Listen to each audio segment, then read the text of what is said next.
அனைவருக்கும் வணக்கம். Welcome to doctor pregnancy Tamil channel. நான் டாக்டர் பிரியா பேசுகிறேன். இந்த வீடியோவில் பிப்ரவரி மந்த்துக்கான பாசிட்டிவ் ஓவலேஷன் கிட் பற்றி தான் பார்க்க போகிறோம். நீங்கள் சேனலை ரெகுலராக ஃபாலோ பண்ணுறவங்களா இருந்தால் உங்களுக்கு கண்டிப்பாக தெரிஞ்சிருக்கும். நான் ஒவ்வொரு மந்த்தும் என்னோட பேஷண்ட் ஒருத்தவங்களோட ஓவலேஷன் கிட்டை உங்களுக்கு லைவாக செக் பண்ணி காமிப்பேன். அந்த வகையில் இந்த மாதம் இவங்களுக்கு செக் பண்ண போகிறோம். இவங்களோட லாஸ்ட் பீரியட் டேட் எப்போ, இவங்களுக்கு எத்தனை நாள் பீரியட்ஸ் ஒரு தடவை ஆகும், அதாவது அவங்களோட பீரியட் சைக்கிள் எப்போ, அப்புறம் அவங்களுக்கு இப்போ நான் எவ்வளோ நாள் ஓவலேஷன் டேட் குறித்து கொடுத்துருக்கேன், என்றைக்கு நான் செக் பண்ணுறேன், அவங்களுக்கு எந்த விதமான ஓவலேஷன் சிம்டம்ஸ் இருந்துச்சு அப்படிங்கிறத பற்றி நான் டீட்டெயில்டாக சொல்ல போகிறேன்.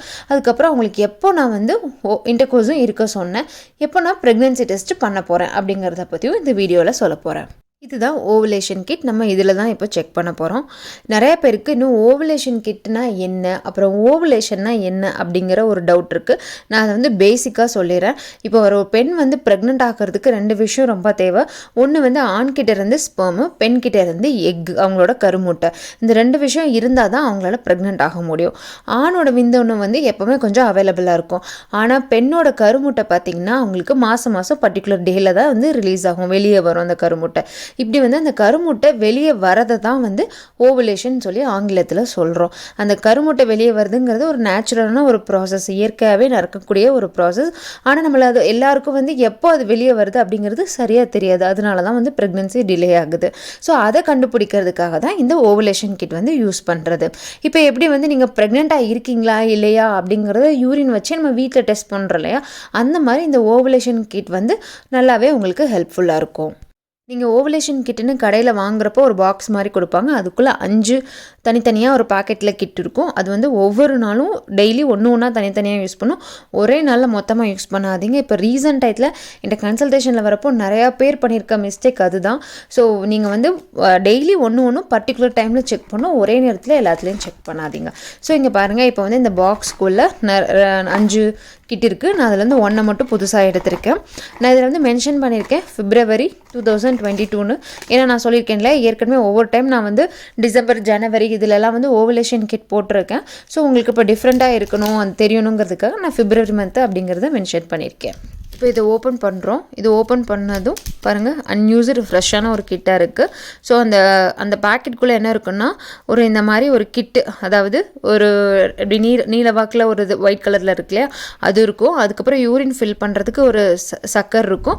அப்புறம் அந்த ஒரு சிலிக்கான் ஒரு பேக் இருக்கும். அந்த சிலிக்கான் பேக் நீங்கள் யூஸ் பண்ண தேவையில்லை. ஜஸ்ட் இந்த ஒயிட் கலரில் இருக்கு இல்லையா, இதையும் இன்னொன்று யூரின் எடுக்கிறதுக்கான அந்த சக்கர், அதை மட்டும் நீங்கள் யூஸ் பண்ணால் போதும். இப்போ இதில் யூரின் ஃபில் பண்ணிட்டு வந்தாச்சு.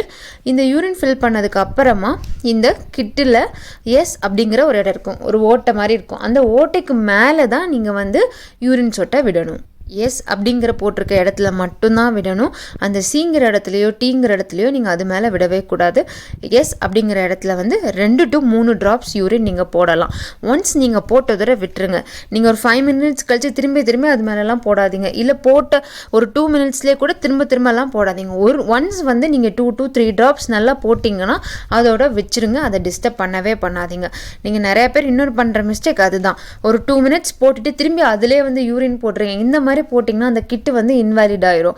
தயவுசெய்து அந்த மாதிரி பண்ணாதீங்க. இப்போது நான் 2 ட்ராப்ஸ் போட்டு அந்த கிட்டை வச்சுட்டேன். ஸோ அது கொஞ்சம் கொஞ்சமாக யூரின் நகர்ந்து வந்துகிட்டே இருக்குது. ப்ரெக்னென்சி கிட்டு மாதிரி ஓவலேஷன் கிட் டக்குன்னு ஃபாஸ்ட்டாக வராது.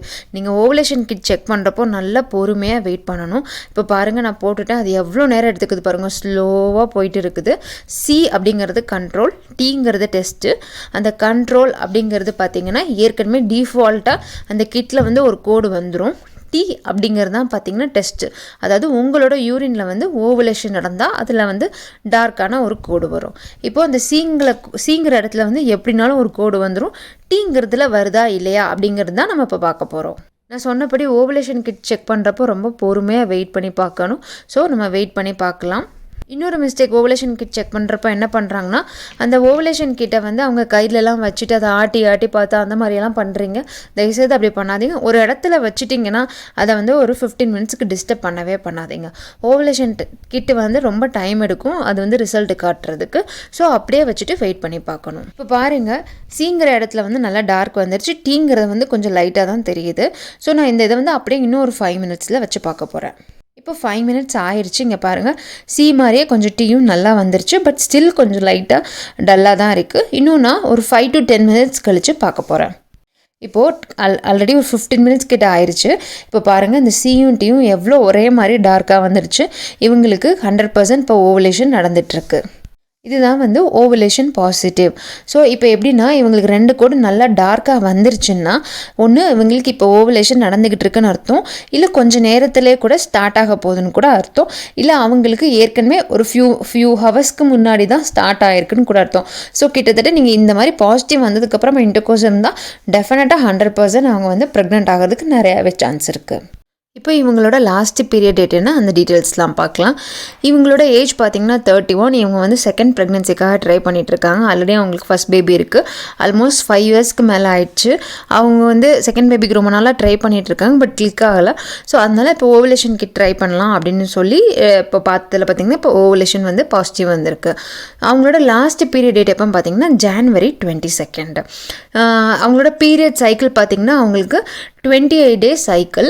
ஆனால் அவங்களுக்கு வந்து 4 நாள் முன்ன இந்த மாதிரி ஆகிட்ருக்கும். ஸோ அவங்களுக்கு நான் ஒரு ரேஞ்ச் ஆஃப் ஓவலேஷன் டேட் கொடுத்துருந்தேன். முக்கியமாக அவங்களுக்கு கொடுத்துருந்த டேட் என்னென்னு பார்த்தீங்கன்னா January 30th February 3rd வரை கொடுத்துருந்தேன். ஸோ இது வந்து நாங்கள் எப்போ செக் பண்ணுறோம்னா February 2nd அன்றைக்கு தான் இப்போ நான் செக் பண்ணுறேன். ஸோ இந்த February 2nd செக் பண்ணுறப்பே பார்த்திங்கன்னா அவங்களுக்கு பாசிட்டிவ் வந்துருச்சு. ஆனால் நான் ஏற்கனவே அவங்கள வந்து நான் இன்டர்கோர்ஸில் வந்து January 30th இன்டர்கோர்ஸில் இருங்க கண்டினியூஸாக அப்படின்னு சொல்லியிருந்தேன். ஸோ அவங்க ஆல்ரெடி இன்டர்கோர்ஸில் தான் இருந்துகிட்ருக்காங்க. ஸோ அதனால் அவங்க கண்டிப்பாக இன்னும் ப்ரெக்னென்ட் ஆகிறதுக்கான சான்சஸ் அதிகம். ஏன்னா இன்றைக்கி February 2, நான் நேற்றே வந்து இந்த February 1 வந்து அவங்க வந்து இன்டர்கோர்ஸில் இருந்துட்டாங்க. ஸோ அவங்க வந்து ப்ரெக்னென்ட் ஆகிறதுக்கான சான்ஸ் வந்து இன்னும் நிறையா தான் இருக்குது. இவங்களுக்கு பார்த்திங்கன்னா தைராய்டு இஷ்யூ இருக்குது. அதாவது தைராய்டு ஹார்மோன், அந்த ஹைப்போதைராய்டிசம் சொல்லுவாங்க இல்லையா, அந்த இஷ்யூஸ் இருக்குது அவங்களுக்கு. அவங்க வந்து ரொம்ப நாளாக நேச்சுரலாக நான் தைராய்டை சரி பண்ணணும் அப்படின்னு சொல்லிட்டு அவங்க வந்து டேப்லெட் எடுக்காமல் இருந்தாங்க. அதனாலே அவங்களுக்கு பீரியட்ஸ் ரெகுலர் இருந்தது. பட் நான் சொல்லியிருந்தேன் கண்டிப்பாக வந்து வித் டேப்லெட்ஸோட தான் தைராய்டு வந்து ப்ரெக்னென்சி ஆக முடியும் அப்படிங்கிறத நான் அட்வைஸ் பண்ணியிருந்தேன். ஸோ லாஸ்ட் 2 months அவங்க ரெகுலராக டேப்லெட்ஸ் எடுத்துருந்தாங்க. ஸோ இப்போ அவங்களுக்கு பீரியட்ஸும் ரெகுலராக இருந்திருக்கு. இப்போ வந்து அவங்களுக்கு ஓவலேஷனுமே கரெக்டாக பாசிட்டிவ் வந்துருச்சு. ஸோ வித் டேப்லெட்டோட அவங்கள வந்து நான் கண்டினியூ பண்ண சொல்லியிருக்கேன். ஏன்னா தைராய்டு இருக்கிறவங்களுக்கு வந்து ப்ரெக்னென்சி டிலே ஆகிறதுக்கு நிறையாவே வாய்ப்பு இருக்குது. அதுவும் எஸ்பெஷலி இன்கேஸ் அவங்க ப்ரெக்னென்ட் ஆகிட்டா கூட அவங்களுக்கு மிஸ்கேரேஜ் ஆகிறதுக்கும் சான்ஸ் அதிகமாக இருக்குது. பட் நீங்கள் வந்து டேப்லெட்டோடு இருக்கீங்க அப்படின்னா நீங்கள் கண்டிப்பாக 100% சேஃப். நீங்கள் டேப்லெட்டோட ப்ரெக்னென்சி ஆகிட்டிங்கனாலும் 100% சேஃப். ஆனால் டேப்லெட்டை நீங்களாக டாக்டரை கேட்காம மட்டும் விட்டுறாதீங்க. ஏன்னா தைராய்டு இருக்கிறவங்களுக்கு வந்து மிஸ்கேரேஜ் ஆகிறதுக்கு நிறைய சான்ஸ் இருக்குது. இப்போ பார்த்திங்கன்னா அவங்களுக்கு ரொம்ப நாள் கழிச்சே இப்போ தான் அவங்களுக்கு பீரியடும் ரெகுலர் ஆகி இப்போ ஓவலேஷனும் பாசிட்டிவாக இருக்குது.